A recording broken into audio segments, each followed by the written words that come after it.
Ambavisión, Canal 2 y Puerta Grande presentan Aromas de Fiesta Brava. Dirección y producción, Manolo Espinosa.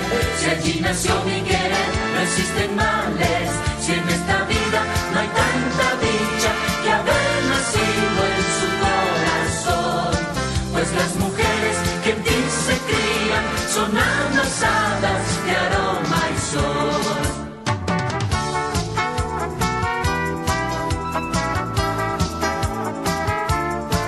Buenos días, señoras y señores. Un placer el estar con ustedes nuevamente en esta programación Aromas de Fiesta Brava, que se transmite desde el mirador del Hotel Ambato. ¡Qué gusto! Esto no significa otra cosa que el homenaje a la novia más bonita que tiene el centro del país, como es Ambato. Un programa que trata de destacar los valores culturales e intelectuales de esta gente progresista, visionaria y emprendedora, además de los valores artísticos y culturales que tiene Ambato. Bienvenidos nuevamente a este programa y saludamos con el licenciado Pablo Valareso, que es nuestro colaborador cultural. Pablo, buenos días y gracias por acompañarnos. Muy buenos días, muchas gracias por permitirme estar en esta mesa y en los diferentes espacios que se han venido ya realizando en esta ciudad y en esta especialmente como ambateño, el agradecimiento para ti, para la institución a la que tú te perteneces, porque haces brillar nuestra ciudad, haces brillar la ambateña. No se diga, nuevos personajes, jóvenes personajes, ¿no? Nuevos personajes que están dando mucho que decir en ese aspecto del progreso, el quehacer, porque debemos entender definitivamente que si no se trabaja, no se pone ese granito de arena y de esfuerzo, no se puede salir. En efecto, por supuesto. Y para comenzar el programa, seguimos con esta costumbre que la hemos venido manteniendo durante 2 días. La estrofa de este himno popular, de este pasacalle que se llama Ambato, tierra de flores. Si Ambato es tierra de amor, no hay quien te iguale. Si allí nací, si allí nació mi querer, no existen males. En esta vida no hay tanta dicha que haber nacido en tu corazón, pues las mujeres que en ti se crían son amasadas de aroma y sol. ¡Qué bonito! ¡Qué belleza! Por eso a Ambato le llamamos la novia del centro del país. En esta mañana vamos a comenzar con el primer invitado, un hombre progresista, un hombre de acción, un hombre dinámico, que queremos conocer no solamente el punto del profesionalismo, sino del individuo, del ser humano en sí. Les saludamos al abogado Luis Alfonso Chango. Gracias por haber concurrido. Muy buenos días. Buenos días, más bien. Un saludo cordial para ustedes, igual a todos los televidentes de este prestigioso medio de comunicación. Satisfecho, ¿no?, con todas las virtudes, las cualidades que lo has enumerado, pero yo creo que son ciertas y además de ello... No me estoy inventando. Ya es hora de que los pueblos indígenas nos hayamos incursionado en el ámbito empresarial, en el ámbito cultural, en el ámbito deportivo y, por qué no, también en el ámbito político, pero siempre y cuando pensemos de tener una vocación de servicio hacia los demás y sobre todo pensemos en la ciudad y en la provincia y en el país también, porque eso es lo que nos hace sentirnos contentos, felices cuando triunfas en la vida, pero sirviendo a todos. Muchas gracias, abogado. Ahora nos recuerda usted un pasaje muy importante cuando habla de ese involucramiento, de servicio a la comunidad, cuando hace, me parece, unos 3 años, muy gentilmente usted colaboró con la ciudad de Latacunga un evento cultural, llamado el pregón de la ciudad de Latacunga. Usted recordará, casi sin conocer su contenido, pero a sabiendas de que es cultural, usted estiró la mano y nos proporcionó esa ayuda porque yo vivo en La Tacunga y estaba organizando este evento muy importante para la ciudad. Pero destaco esa voluntad suya, esa visión de respaldar la cultura, no importa en dónde estemos. ¿Recuerda de eso, abogado? Por supuesto, y me recuerdo y cuando conversamos con ustedes llegó a mi oficina y a la vez también yo siempre digo, las personas que queremos a la ciudad y a toda la sierra central del país, a nuestro querido Ecuador, hay que colaborar en todo lo que se pueda y hasta me olvido de tantas colaboraciones que hemos hecho, pero la base fundamental, pero yo no me olvido. La base fundamental, yo siempre les he dicho, es de uno hay que tener siempre en el ámbito cultural está desapareciendo algunos valores que estamos dejando a un lado. Por ejemplo, degradando, ¿no es cierto? Hay que rescatar, desarrollar, mantener la identidad cultural, por ejemplo, de los pueblos indígenas. Esto de lo que habla usted muchísimo, que enfoca el ámbito taurino, también es un acto cultural. Muchas de las veces que en algunas ciudades y algunas provincias incluso prohibieron. Pero la ciudad de Ambato inteligentemente votamos en contra de esa opción y eso da satisfacciones. Genera ingresos económicos, genera más bien reactivación de los hoteles, de los restaurantes, genera ingresos económicos en la plaza de toros. Todo ello muchas de las veces no son entendidos por algunos sectores políticos que con su idea quieren involucrarlo a todos, cerrados, y esto hay que irlo poco a poco mejorando, y al menos en el ámbito cultural yo siempre les he dicho, si hablamos de los indígenas tenemos que hacer negocios de lo que somos diferentes, ¿no? Somos iguales como seres humanos, de hecho, como ustedes. Pero yo por lo menos he visto, aunque alguien me diga folclóricamente, con mi ponchito rojo, con mi pantalón blanco, con mi camisa blanca, y además de ello... con el pelo blanco ya. Exacto, y además de ello con nuestra lengua, Yupaychani Machicuna. Entonces usted a lo mejor no me dijo. Muchas gracias a cada uno de ustedes. Entonces, vea, con esas diferencias nosotros incluso podemos hacer negocio de cultura. Aquí, abogado, es importante reconocer un aspecto. Si bien habla usted de las diferencias, y tenemos grandes diferencias culturales en el país, pero estas grandes diferencias hacen la cultura, construyen la cultura, ¿verdad? Definitivamente, la cultura es base fundamental y hay que irle promocionando y dando identidad a cada uno de los sectores. Si hablamos de los pueblos indígenas, de los chibuleos, más bien tenemos que irla rescatando, fomentando, manteniendo y desarrollando la identidad cultural, incluso mejorando en algo, pero para generar turismo. Fortaleciendo eso. Fortaleciendo y definitivamente, pero para hacer negocios. Por ejemplo, lo que eran las fiestas tradicionales en los pueblos indígenas, me parece que había 8 fiestas, hasta 12 fiestas que los indígenas pasaban alrededor de 2 años en Priostes.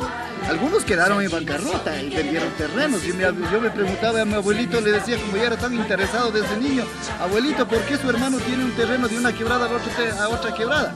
Y abuelito, usted tiene solo la mitad. Y abuelito decía, es que yo pasé todas las fiestas y mi hermano, como era vago, perro ocioso, no hizo una fiesta. Pero más bien el hermano de mi abuelito era inteligente a lo mejor. Pero eso hay que irle un poco rescatándola, pero vía turística, pero para irle manteniendo y para que haya autogeneración de empleo, generación de ingresos económicos, y eso hay que irlo enfocando a nivel nacional y a nivel internacional, que es la base fundamental. Muy buena lección. Estoy trabajando en ese proyecto. ¿Qué te dices tú al respecto? Algo escuché ya este quehacer comercial, ¿cómo le ha enfocado usted a la política sabiendo que la política es de servicio, no para servirse, es servicio a la colectividad? ¿Cuál sería su enfoque desde su punto de vista y desde ese quehacer? Primero, para mí la política es un arte de servir a la comunidad. El concepto general es arte de servir a la comunidad. pero lamentablemente no todos los políticos son esos.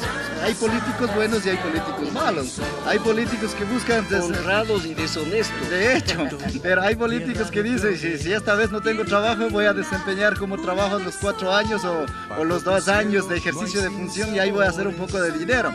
Pero para mí personalmente, aquellas personas que tienen vocación de servir, un arte de servir a los demás durante su vida, lo pueden hacerlo de la mejor manera. Pero los políticos también para mí personalmente deben ser bien remunerados y deben aprender a rendir cuentas exactamente de lo que han hecho, la gestión social, la gestión económica, valores, todo lo que ha hecho, y con ello yo creo que ser transparentes. Definitivamente, la transparencia es la base fundamental y las autoridades de control, de regulación, tienen que hacerlo permanentemente esos controles, pero yo pienso que también hay políticos muy buenos y también hay políticos que han hecho quedar mal al concepto político de nuestro país, no solo aquí en el país, sino a nivel internacional también. Pero hay que felicitarle a los que han hecho mejores cosas y de todo corazón hay que felicitarle a cada uno de ellos también. Abogado, perdóname, yo quiero enfocar el aspecto, aparte del profesional que le decía, yo quiero enfocarle al individuo. Usted, al momento se le puede catalogar como un hombre de éxito, como un gran emprendedor que ha dado lecciones de cómo superar. Usted siendo, me refiero a un gran maestro por la experiencia en esto de llegar a una cumbre, de alcanzar metas, ¿qué es necesario para lograr el éxito? Primero yo siempre... Una buena lección. Suerte primero.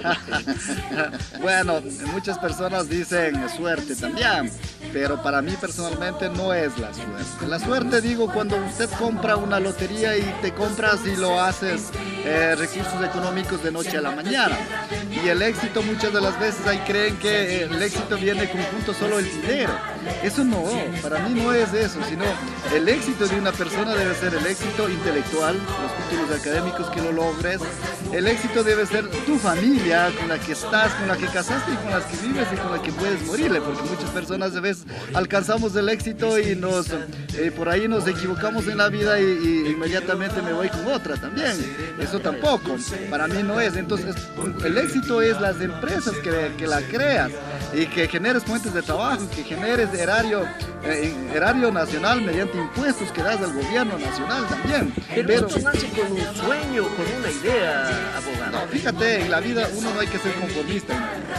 Yo fui secretario de la tenencia política a mis 20 años y a mí mis compañeros decían, Luis Alfonso, ¿para qué estudias? Si tú tienes tu trabajo fijo y estás amparado por el código del trabajo y a ti nunca te van a votarla, pero a lo mejor si yo escuchaba esos consejos yo no llegaba a ningún lado, pero uno hay que ser visionario, hay que tener un proyecto de vida, siempre les digo, proyecto de vida personal, proyecto de vida institucional, porque si manejo una institución hay que tener proyecto de vida de la institución a la que representas también, pero si yo también como persona tengo que tener proyecto de vida personal y tengo que ir evaluando cada 5 años qué es lo que he logrado para la persona y qué es lo que estoy logrando para la sociedad también, porque una cosa, muchas de las veces hay gente que tiene muchísimo dinero, pero no han hecho nada, absolutamente nada para la sociedad. El caso mío ha sido totalmente diferente, hemos logrado despertar a ese pueblo indígena, en los actuales momentos nos interrelacionamos entre el indígena y el hispano, hoy en los actuales momentos tenemos indígenas emprendedores en todas las áreas, tenemos indígenas, miles de indígenas en las universidades. Ha sido una motivación y esta motivación se genera con los maestros, con aquellos que pueden dar las lecciones. Yo siempre les he dicho, hay que aprender de los exitosos. Y hay gente, hay gente muchas de las veces que a los exitosos más bien le tienen una envidia, tienen un rencor, en vez de decirle cómo llegó a lograr aprendamos algo, a pesar de que yo no he logrado tantos éxitos, yo alguna cosa que he hecho de una u otra manera, cosas positivas en beneficio de la ciudad, en beneficio de los pueblos indígenas, en beneficio del país, lo hemos logrado un verdadero impacto social del cambio del estilo de vida de los indígenas. y la interrelación que nos llevamos poco, pues ganamos poco a poco, pero todavía falta la profundidad. Pero por todo ello, yo sí lo que le digo, yo he hecho en mi camino cosas positivas que quedarán en la historia de nuestro país, y uno hay que soñar y decirle, incluso uno hay que planificar y hay que conocer la etapa de la vida, de 1 a 30 años que puedo hacer, de 30 años hasta 60 años que puedo hacer, y de 60 años hasta que Dios me lleve, o no sé cuál nos lleve, pero a los católicos Dios nos lleva, y ¿cómo voy a vivir?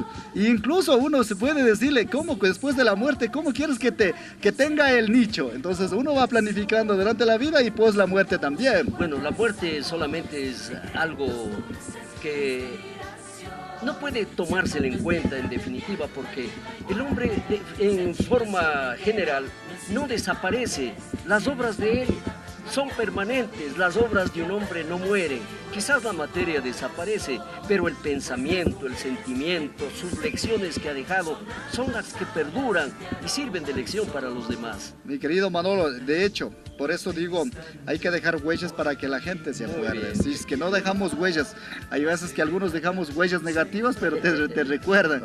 Pero si dejamos huellas positivas, mucho más. La gente que se apasiona y diga, tal persona fue referente y yo tengo que seguirle esos pasos y superarla, porque no solamente es lograr esos pasos nada más, sino superarlo. Eso es lo importante, pero siempre sirviendo a los demás también.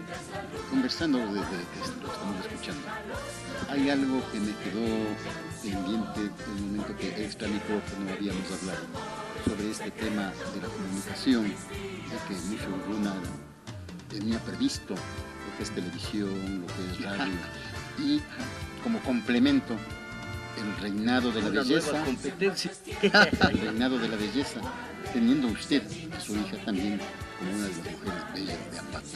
Sí, fíjate que muchas de las veces los medios de comunicación no difunden las realidades. Más antes, amparados en lo que era la libertad de expresión, podían expresarse, incluso insinuar cosas que no son justas en contra del perjuicio de una persona. Y por ello, y porque no hay espacio para los pueblos indígenas también en los medios de comunicación, mi idea era tener Mushuk TV y Mushuk Radio, y estuve en ese proyecto. Y siempre me ha gustado, ¿no? Innovarle cosas positivas, cosas que genere espacios para los sectores indígenas. Y yo hablo de los indígenas, digo que no porque soy racista o porque yo solo pienso en los indígenas. Yo hago negocios con los indígenas, hago negocios con los hispanos, con los afroecuatorianos, tengo trabajadores indígenas, tengo trabajadores hispanos, tengo afroecuatorianos, tengo de todo índole. Y lo único que digo es el despertar de los indígenas para incluir en los proyectos sociales y reactivar la economía del país es valiosísimo, porque eso hacemos. Por otro lado, el reinado, para mí personalmente, con Karina Maribel Chango, es mi señorita hija. Además de ello, representa a Mushuruna Cooperativa de Auricrédito para llevar la corona, pero lamentablemente no se logró. Lamentable digo, pero habrá el momento de que un indígena llegue al reinado de Ambato. Para eso tenemos que trabajarla, definitivamente tenemos que trabajarla. No solamente al reinado como mujer, sino a la presidencia ya como individuo. Bueno, eso en el ámbito político podemos alcanzarlo poco a poco. Vamos a alcanzarlo con mujeres indígenas, con varones indígenas. El reinado es un poco elitista, es un poco, muchas de las veces, a los indígenas nos han discriminado y nos autodiscriminamos también. Nos hemos autodiscriminado, pero yo personalmente no me autodiscrimino de ninguna manera. Sino mis padres y mis abuelitos se autodiscriminaban o se sentían seres inferiores. Y el concepto también era que los indígenas era para los páramos, para la agricultura, para la carga. Pero hoy lo hemos cambiado. Este enfoque es nuevo enfoque, nueva historia del país. Y con la señorita Karina Maribel Chango, yo creo que es un proyecto muy interesante, y haber llegado a llevar la corona, no la corona, sino el reinado como gobierno provincial. Nosotros tenemos que hacer un gran proyecto, trabajarle en el proyecto presentado en el comité, y además de ello complementar con nuevos proyectos sociales que yo tengo personalmente pensado, y tengo que hacerlo ello porque las ideas son múltiples, y más que seguro la ciudad de Ambato tendrá que recordar la gestión que haga la Karina, pero para ello tenemos que trabajarla también en forma conjunta. Abogado Chango, Queremos agradecer la presencia de un hombre dinámico, de un hombre con visiones, de un soñador y un proyectista que tiene siempre sueños de futuro y va a la carga con toda su fuerza porque cree en sus capacidades, cree en sus sentimientos y en estos sueños maravillosos. Este ha sido parte del homenaje a la ciudad de la gente productora, abogado, y queremos agradecerle por su presencia. De esta manera también nos unimos a ese gran saludo a la ciudad de Ambato.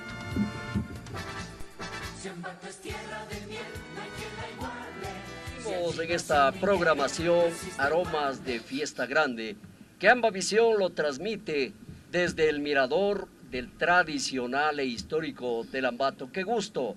En este momento que estamos realizando un homenaje a esta gran ciudad, la novia más guapa del centro del país, como es Ambato. Esta mañana también tenemos un contacto muy interesante con un historiador, un periodista, como es el doctor Julio Arias, que lo tenemos para conocer algunas anécdotas que tiene esta ciudad, cosas que muchas veces nos olvidamos o no nos han señalado. Por eso lo hemos invitado y lo tenemos aquí. Doctor, buenos días y gracias por acompañarnos. No, el honor es mío de estar junto a un maestro de la tauromaquia, ex matador, ¿no? Felizmente ahora ya no mata. Y un caro, ilustre amigo también, escritor, no solamente por antonomasia, sino por herencia, ¿no? Viene desde tu padre y así otros es. más. Durito, le digo, doctor. Aprenda a gritar, doctor. Dicen que aprenda a gritar. Bueno, vamos a gritar un poco. Hable duro, doctor. Cuando Manolito tuvo la gentileza de invitarme, yo le había dicho que estoy haciendo un pequeño trabajo, humilde si cabe el término, de recuperar para la memoria colectiva una serie de hechos y anécdotas de Ambato y del Ecuador que han pasado por desapercibido, en unos casos porque los historiógrafos oficiales le dejaron tapado, velado, y en otros casos porque no se conocía. Así que cuando Manolito me invitó, yo con mucho gusto acepté la invitación. Muchas gracias, doctor. Ahora, ¿qué nos trae como sorpresa y qué como homenaje a nuestra bella ciudad? Bueno, hay una serie de hechos que se han producido en el Ecuador y aquí en Ambato, que han permanecido prácticamente desconocidos. Me voy a permitir conversar con ustedes a través de estos trabajos que estoy haciendo. Es en pastilla, cada tema histórico, cada anécdota, lo trato en pastilla, ¿no?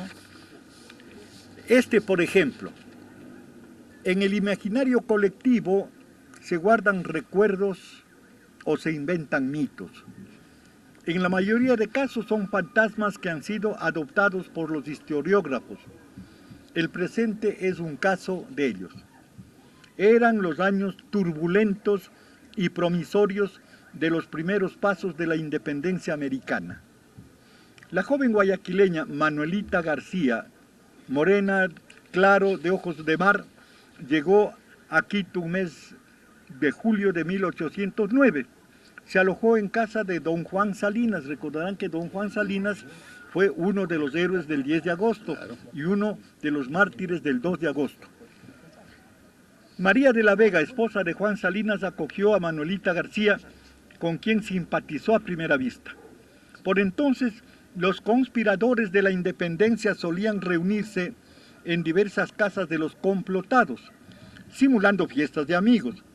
En una de estas reuniones, celebrada en casa de Salinas, fue que ese pequeñín travieso llamado Cupido Siempre le echamos la culpa a él. Sí, señor. Lanzó sus flechas contra los corazones de Manuelita García, guayaquileña, y nada más y nada menos que de nuestro coterráneo ilustre Mariano Castillo. Recordarán que Mariano Castillo fue también uno de los héroes de la gesta de agosto. Un gran ambateño, ¿no? Un gran ambateño. Y estuvo en la Tacunga. Bueno, sí, así es, y en otras partes también. Así es. Como eran tiempos en que el amor era cosa seria, no como ahora. Ahora pica y pasa. Así es. Y no como hoy, baladí y superficial. Manuelita García y Mariano Castillo pidieron consentimiento a los padres de la joven costeña y por supuesto a los padres del ambateño. En ese entonces se pedía permiso a los padres del pretendiente y de la pretendida también. Así era. Así las cosas, se oficializó el prenoviazgo de los afortunados, todo iba bien. Viento en popa, como dirían los marineros que surcaban las aguas del caudaloso Guayas. Hasta que ocurrió el victorioso golpe revolucionario del 10 de agosto de 1809. Y luego la represión de los realistas reforzados por el Batallón Real de Lima. Los patriotas caen encarcelados. En esta primera redada, Mariano Castillo se libró, pero el 9 de julio de 1810 fue aprehendido. Ese día los enamorados habían acordado verse en la plaza de Santo Domingo, pero antes Mariano ya fue detenido por los soldados. Como en pueblo pequeño las noticias vuelan a velocidades increíbles, Manuelita recibió una puñalada con el dato de que acababan de tomar preso a su amado Mariano. ¿A dónde lo llevan?, preguntó.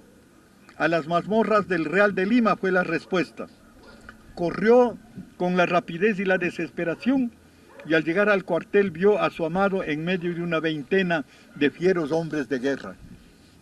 Mariano iba valerosamente sereno.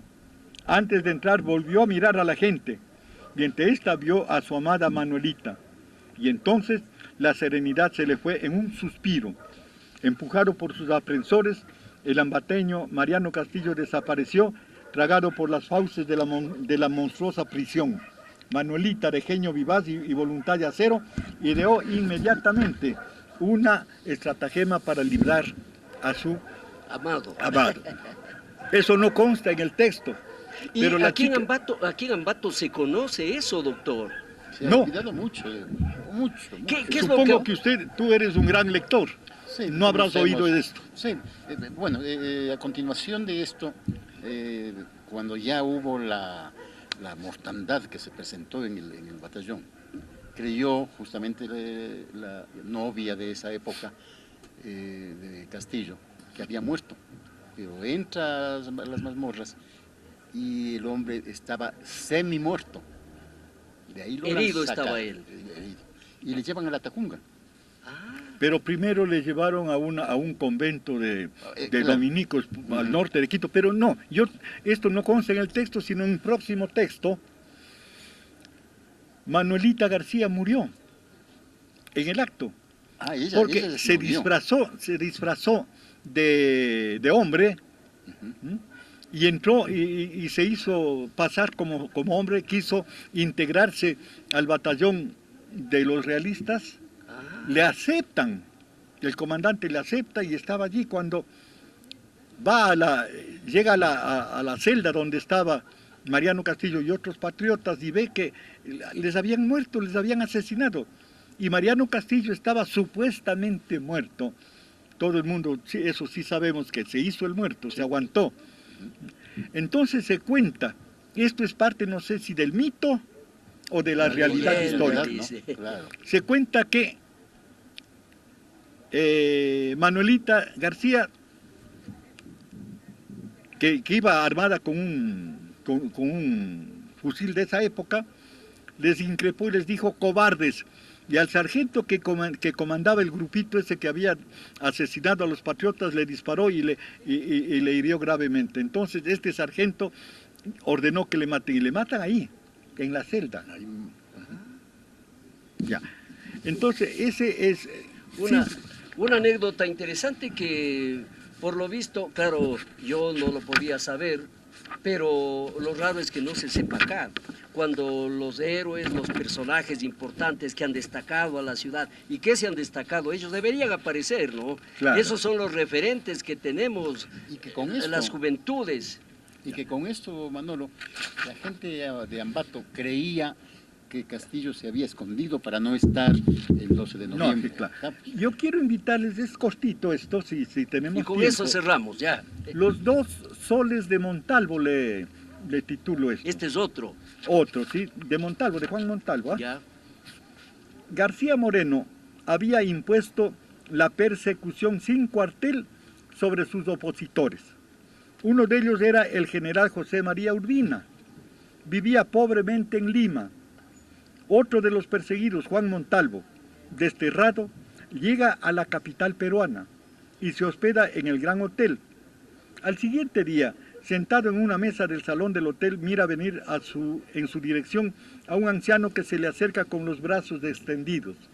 Juan, dijo Juan, y le abraza estrechamente, descansando su cabeza en los hombros. Montalvo describe cómo vivía Urbina, que era el anciano que le había visitado. Mi anfitrión, dice, era tan poderoso y vivía tan holgadamente que no había en su cuarto sino una tacita sin asa y una cuchara, las cuales me fueron cedidas. El buen expresidente del Ecuador tomaba el té en un jarrito de hoja de lata más viejo y desportillado que el señor del Buen Suceso, batiendo el azúcar con un mango de pluma. A pesar de la inopia tan tremenda, nunca le oí una queja ni le vi abatido a ninguna hora. Un día me mandó a pedir 2 soles. ¿Para qué son?, le pregunté al emisario. Son para dárselos a un desterrado que ha huido del tirano, porque no tiene un céntimo. Y concluye Montalvo: nunca en la vida he dado 2 soles con más gusto. Y debemos recordar que Juan Montalvo vivía en el destierro con una economía muy estrecha. Este tipo de hombres, con sus acciones, son los que ayudaron a modelar los perfiles nobles de la patria. Bueno, Así es, ¿eh? esto es tan importante que vayamos conociendo sobre el aspecto histórico, sobre personajes, esas anécdotas que quizás se encuentran empolvadas porque no ha habido la preocupación para destacar a estos líderes, a estos grandes personajes que son los referentes de una comunidad, de un país, que son los referentes de una verdadera historia. Le queremos dar profundo agradecimiento al doctor Julio Arias por haber enriquecido nuestro acervo cultural e histórico. Esto es lo mejor, este condumio. Y con ello a la vez saludar y homenajear a la ciudad de Ambato. Doctor, muchas gracias por su presencia. Tendremos oportunidad en otra ocasión para ampliar sobre esta temática. Muchas gracias. Yo solo que quisiera que, como estamos en amigos, me digan Julio nomás, pues. Bueno, Y ya no le voy a decir maestro, ¿no? Ya no, por sino favor. Manolito. Perfecto, Julito. De esta manera